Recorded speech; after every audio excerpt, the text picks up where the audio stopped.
Comme c'était prévu les amis, le Real Madrid a remporté son match de huitième de finale du Mondial des clubs contre la Juventus. Que ce soit facile, que ce soit galérant, que ce soit compliqué, on va quand même faire comme d'habitude. Tres, dos, uno, vamos!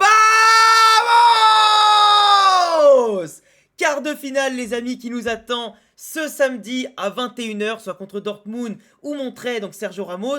Même si le duel entre frères Bellingham est plutôt sympa sur le papier, on préfère bien sûr affronter l'ancienne légende du Real Madrid, Sergio Ramos. Ça sera pas mal. Mais si je devais déjà dès le début les gars, et j'attends bien sûr tous vos avis sur ce match-là en commentaire, c'est que on a eu quand même un match plus compliqué bien sûr que contre Salzbourg, mais on a quand même eu un très bon Real Madrid, compact, appliqué, qui a su être patient, qui a quand même proposé du football, qui a globalement asphyxié la Juve après un début assez compliqué, mais n'empêche que si je dois en applaudir un dès le début, à part Valverde qui a une activité monstrueuse, Euschen qui est un monstre défensif, et voilà, globalement Arda Güler aussi qui a proposé du football de A à Z, c'est Gonzalo Garcia. Gonzalo Garcia, je vous le dis les gars, pour le sortir du 11, il va falloir avoir des couilles. Le gamin, pour ses 4 premiers matchs titulaires, on va dire au très haut niveau, le mec il te sort quoi? 3 buts et une ou deux passes décisives, je sais plus, j'ai plus trop les comptes. Mais en attendant, c'est l'homme le plus décisif du Real dans ce mondial des clubs et qui porte ses coronets à tous les matchs. Et tu peux pas dire qu'il a pas le niveau, le gamin. Donc j'espère que le Real a pris bien note, qu'au Real Madrid, on a des jeunes talentueux. Asensio, c'est déjà pas mal, mais Gonzalo, ce qu'il est en train de réaliser en cette fin de saison et ce début de tournoi, c'est phénoménal. Donc là, il n'y a plus d'excuses. Sortez-moi les Aguado, les Youssef, les Fortea, les Shema Andrés, etc. Sortez-les-moi. Parce que finalement, peut-être qu'on n'a pas besoin de recruter plus. Peut-être que la pépite qu'on attend à chaque poste, c'est peut-être finalement dans la cantera. Et aujourd'hui, c'est pas moi qui le dis, c'est les joueurs qui le prouvent. On a en tout cas un Real Madrid qui joue comme d'habitude finalement, en 3-5-2, du moins un sorte de 4-3-3 très modulable, un 5-3-2 par moment suivant les phases, mais en tout cas globalement un 3-5-2 avec Chouameni qui revenait en défense centrale avec Garcia et Alexander Arnold comme des pistons qui montent. Hussein et Rudiger aux côtés de Chouameni pour assurer la relance, les couvertures, défendre bien sûr la cage de Courtois, devant, enfin du moins derrière, Arda Güler qui fait le jeu avec Valverde, Bellingham un peu plus haut, et devant Vinicius et Garcia qui ont fait un duo assez intéressant, même si Vinicius, à mon sens, n'a pas fait un excellent match, il a su faire le détonateur de temps en temps, mais c'était pas suffisant, on va en parler de toute façon dans le débrief tactique, mais c'est vrai qu'en face, t'avais quand même une équipe de la Juve qui possède quand même quelques pépites. T'as Yildiz, Colomwani qui ont été quand même pas mal, contre Cessao qui a plus fait que simuler que jouer au football, t'as quand même des bons joueurs au milieu comme Thuram et Locatelli et Cambiasso qui ont été annihilés par notre phase de possession et en tout cas notre bloc assez haut comparé à eux, qui avaient du mal à construire en partant de super bas et après une défense qui a un peu pris l'eau de tous les côtés de leur côté.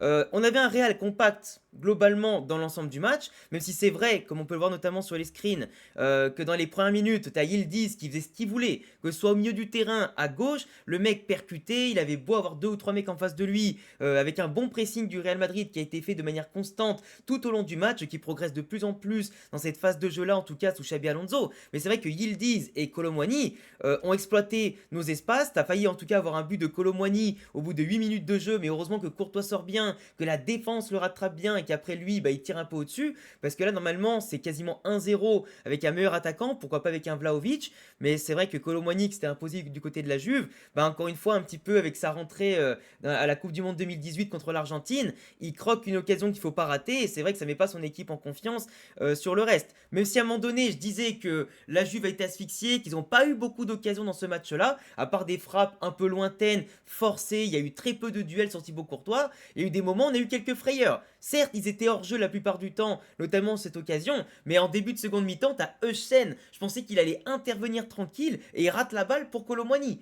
Donc, comme je disais, il y a eu hors jeu, mais c'est vrai qu'il y a eu de mini frayeurs sur nos interventions qui méritent peut-être plus d'assiduité. Mais globalement, on a été intéressant, on a eu un bloc plutôt médian, voire haut sur le terrain, mais en première mi-temps, malgré un jeu qui se veut de base assez fluide, comme on l'avait vu contre Pachuca, comme on l'avait vu contre Salzbourg surtout, c'est que malheureusement, on a eu très peu de bons mouvements en première mi-temps. Parce que la Juve restait bien derrière, coulissait bien, bouchait bien les espaces, bloquait bien les passes entre les lignes, et nous-mêmes, on mettait pas assez de mouvements. Ça se voit quand même que les joueurs commencent à être assez fatigués entre l'humidité, l'enchaînement des matchs, la chaleur et tout ça. Il y avait aussi pas mal de pluie, mais tu vois, je pense que l'air est quand même assez lourd. Et tu vois, les joueurs ont du mal à enchaîner tous les mouvements comme ils l'ont fait contre Salzbourg. Là, tu sens que ça pèse sur les organismes. Et là, tu vois, tu as eu un bon mouvement entre Bellingham qui contrôle sur une balle longue qu'il a remisée à Arda, tandis que Valverde est passé dans le dos pour aller jouer dans les espaces laissés vides par la défense qui était montée. Et tu vois, ça donne une belle combinaison à 3 qui est magnifique, avec en plus derrière une passe en retrait pour Bellingham qui veut la mettre en une touche de balle, qui est déviée en tout cas par le gardien de la Juventus. Ça aurait pu ouvrir le score dès la 29e, juste avant la fameuse pause fraîcheur que Xabi Alonso affectionne tant pour donner les consignes. Mais tu vois, on donnait quand même le tempo. À part les 8-9 premières minutes, le Real Madrid est monté en puissance, a comme d'habitude quasiment j'ai envie de dire un peu raté son match mais rentre après tambour battant dans les intentions, l'agressivité et quand bizarrement tu as un schéma au début sans mouvement ou alors des mouvements trop compliqués comme ici tu vois Vinicius qui tente un appel dans l'espace mais je veux dire entre lui et Chouameni bah il y a personne, il n'y a pas de lien et tu vois très bien que la défense de la Juve, elle est largement bien placée pour anticiper son mouvement, sa vitesse, et au pire après il aura plus de marge de manœuvre. Une fois qu'il aura contrôlé, bah, il sera trop proche du défenseur. Donc en fait, quand t'as pas de mouvement, c'est compliqué. Quand les mouvements sont mal faits, c'est compliqué. Quand on n'est pas appliqué aussi et qu'on met 3 heures à se tourner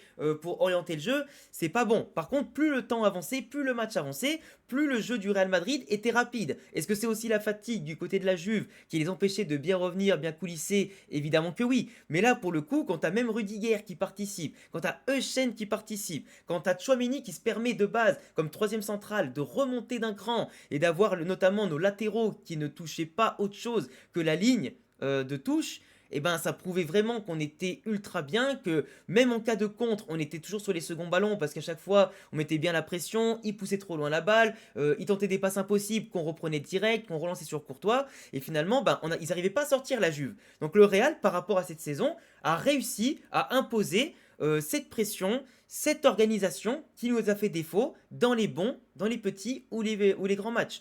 Et là aujourd'hui, bah, ce qui fait plaisir, c'est que même si la Juve nous a gênés et qu'on a galéré sur les coups de pied arrêtés, même qu'ils soient tirés par Arnold, qu'ils soient tirés par Daguilaire, à vraiment toucher les têtes de nos joueurs ou simplement à bien les reprendre, ou là comme ici normalement c'est Vinicius qui l'a repris après que Arnold lui a donné très rapidement, ou Ardaguilaire je sais plus, ben il a tiré à côté, donc tu vois on n'est pas appliqué ni sur les premiers ballons ni sur les deuxièmes, du moins offensivement parlant. Et donc là les coups de pied arrêtés, j'espère quand même qu'on fera pas mal de travail là-dessus parce que ça le mérite. Ce qui est un peu dommage, c'est que tu vois, la Juve, ils étaient ultra regroupés. Et le problème, c'est qu'on a dû attendre la 41e avec la frappe de Valverde où tu as Di Gregorio qui s'est bien étendu pour la mettre en corner pour frapper de loin. Parce que tu as quand même des Arda, tu as des Jude et tout. Jude, il a tenté plusieurs frappes, mais à chaque fois c'est contré. Chouameni, il a fait une frappe, c'est un coup, elle n'était pas cadrée, mais le gardien, il a quand même voulu aller la chercher. Mais tu vois, qu'elle soit cadrée ou pas ta frappe. Ce qui compte, c'est que si jamais tu cadres un minimum ou pas loin, si le gardien se décide d'aller la chercher et qu'il te fait un corner et que par effet papillon tu marques derrière ou simplement que toi tu frappes et que t'as un mec qui la contre et que des fois elle est déviée dedans, ben si tu frappes jamais, tu peux pas marquer. Et quand l'équipe en face elle est aussi compacte, pour les pousser à sortir sur toi, faut qu'elle comprenne la défense adverse que le danger peut venir de loin. Si tu tires jamais ou que tu t'appliques pas assez, ils vont se dire on s'en fout. Mais il suffit d'une frappe qui rentre. Et surtout à 0-0, tu déverrouilles la situation et là la Juve ils peuvent plus jouer derrière comme ils l'ont fait pendant la plupart du match. C'est comme on l'a dit, ils ont eu du mal à sortir les ballons, ils ont eu du mal à faire des occasions, et nous on était toujours là bien agressifs. Et ça faisait la différence. Le geste de la mi-temps, c'est évidemment Arda Güler qui nous sort, en plus d'un énorme match, un sombrero magnifique. Et d'ailleurs, moi ce qui m'a un peu saoulé, tu vois, à part Arda Güler, c'est qu'il n'y avait pas assez. Je demande pas des petits ponts, je demande pas des gestes de fou, mais juste ça manquait d'intelligence, tu vois. Là, Arda Güler, il te fait un sombrero parce qu'il voit que derrière son défenseur, il y a personne qui peut l'emmerder. Du coup, il a eu le temps de faire son contrôle, de se l'amener et de centrer du pied droit. Mais tu vois, nous on tente des choses parfois compliquées quand tu sais que derrière ton vis-à-vis, t'en as un deuxième qui viendra te couper la route. On tente des passes qui sont un peu molles. On se déplace pas pour apporter une solution. Du moins, on n'a pas eu le temps de le faire. On n'a pas eu l'énergie de le faire pendant une mi-temps, voire une heure de jeu. Et c'est quand même problématique. Je demande plus d'intelligence. Quand tu vois qu'on a des joueurs qui sont sereins, qui n'étaient pas inquiétés, qui n'étaient pas sous pression, qui ont pourtant des qualités techniques, voire physiques supérieures à la Juventus, on profitait pas de cet élan pour être plus dynamique, pour être plus tranchant, tu vois. Et ça, c'est un peu dommage.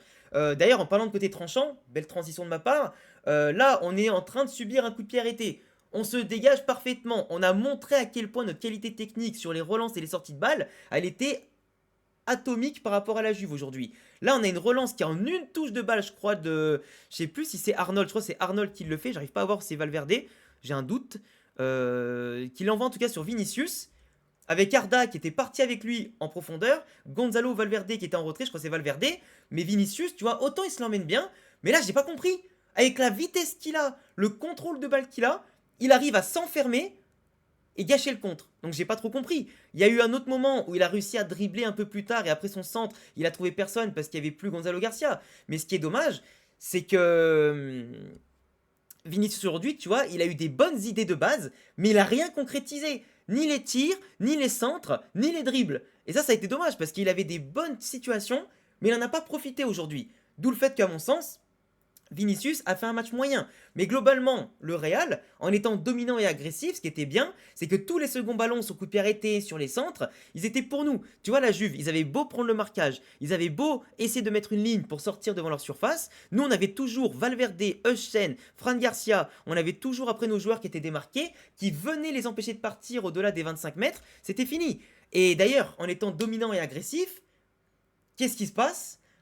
Alexander Arnold qui nous sort une merveille de passe, encore meilleure que ce qu'il avait fait l'autre jour pour Gonzalo, pour le but du 3-0 contre Salzbourg.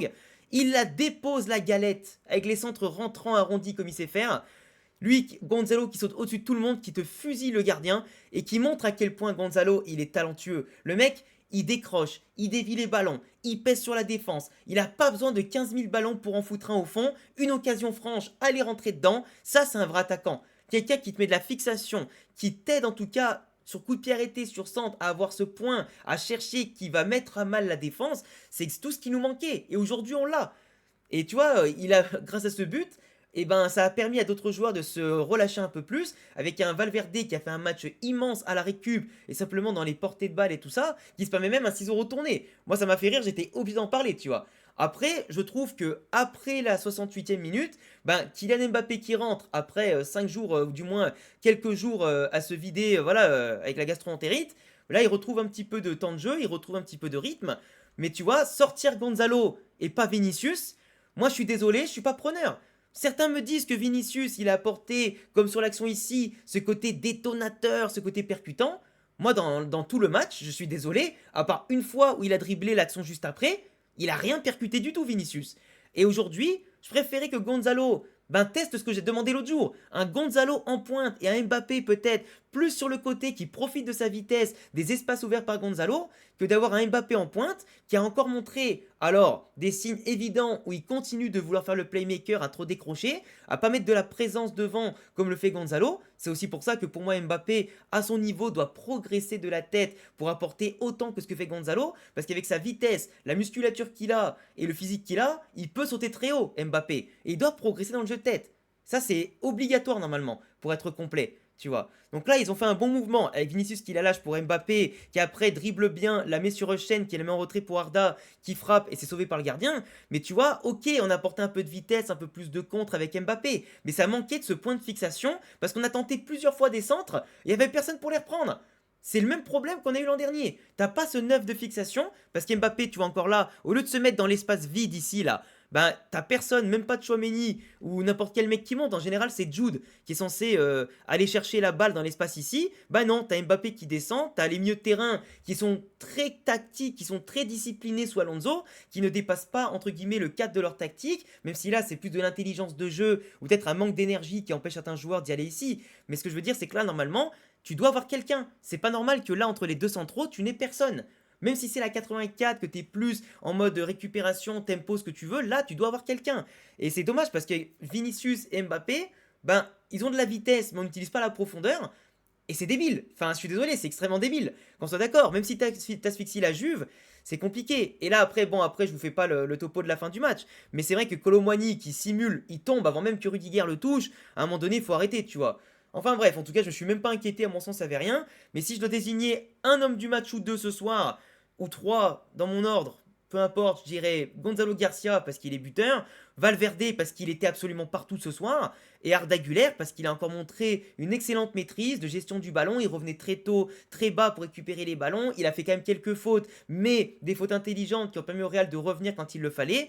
Il distribue. J'ai beaucoup aimé, en tout cas, les rentrées de Modric, les rentrées. Bon, Mbappé, j'ai pas trop kiffé sa rentrée parce qu'il a pas montré grand chose. D'ailleurs, à un moment donné, j'ai oublié de le mettre, mais il y a un pressing à un moment donné qu'il a pas fait et ça m'a un peu saoulé. Je me suis dit, ça y est, le mec il joue 20 minutes, même si on lui en demande pas énormément. Faut quand même faire le pressing même sur 2 mètres, tu vois. Et c'est un peu dommage. C'est pas dans ce match-là qu'on pourra juger si son attitude va changer, ça c'est sûr. Mais moi, clairement, contre Dortmund ou Montré, Mbappé, je le mets pas titulaire. Gonzalo, il reste titulaire. Et Mbappé, il rentrera en cours de jeu contre Montré et Dortmund. Parce que je pense que là, il n'est pas encore prêt physiquement à faire ce que demande Xabi Alonso. Ça, c'est clair et net. On a encore un match, il est vrai, on n'a pas vu Rodrigo. Donc c'est encore une fois un signal fort envoyé à Rodrigo, qui n'a encore pas joué sur 4 matchs. Ça fait déjà 2 fois qu'il joue pas, plus un match où il est rentré que 20 minutes. Donc le dossier est en cours. Et moi, comme je vous l'ai dit dans la vidéo du jour d'actualité, c'est qu'à mon sens, il va être vendu. Et plus on va avancer, plus il va être vendu, je pense. Même si après, Alonso doit peut-être se dire que le match d'après est peut-être plus simple, entre guillemets, sur le papier. Mais on l'a vu, avec la défaite de City, etc., qu'il faut sous-estimer personne. Ben, Rodrigo, peu importe qu'il soit frais, s'il joue pas, c'est compliqué. T'as Brahim aussi qui est pas rentré, t'as Ceballos qui est pas rentré, voilà, t'as d'autres joueurs qui sont pas rentrés, mais en tout cas, le Real a su être dans le bon tempo, a maîtrisé son sujet, a gagné que 1-0. Moi, je pense que s'il y avait eu 2 ou 3-0, avec les occasions concrétisées, parce qu'on a quand même tiré plus de 20 fois pour même pas 5 ou 6 tirs de la Juve, c'est sûr qu'il aurait fait plus de changements. Là, 1-0 et avec les prolongations en vue, je suis d'accord avec Alonso que ça peut être compliqué. Et peut-être que si on était allé aux prolongations, je pense que Vinicius serait sorti pour Rodrigo, Brahim serait rentré éventuellement et serait apporté d'autres choses. Donc c'est aussi le contexte qu'il faut mettre en situation et qu'il faut pas oublier. Enfin bref, je vous laisserai mettre en commentaire les amis vos avis, vous abonner si vous aimez mes vidéos, les analyses tactiques, le Real Madrid évidemment. Normalement, je suis pas là samedi, donc je vais devoir regarder le match de loin, mais je serai pas là pour un débrief. Peut-être que je vous le ferai le dimanche si je rentre pas trop tard, mais bon, le faire 24 heures après, c'est pas forcément évident. On verra bien. En tout cas, si on passe en demi, évidemment, je serai là pour la demi et la finale. Je vous souhaite une excellente soirée. Je vous dis à bientôt et en tout cas, on se retrouve dès demain pour une prochaine vidéo. Ciao les gars.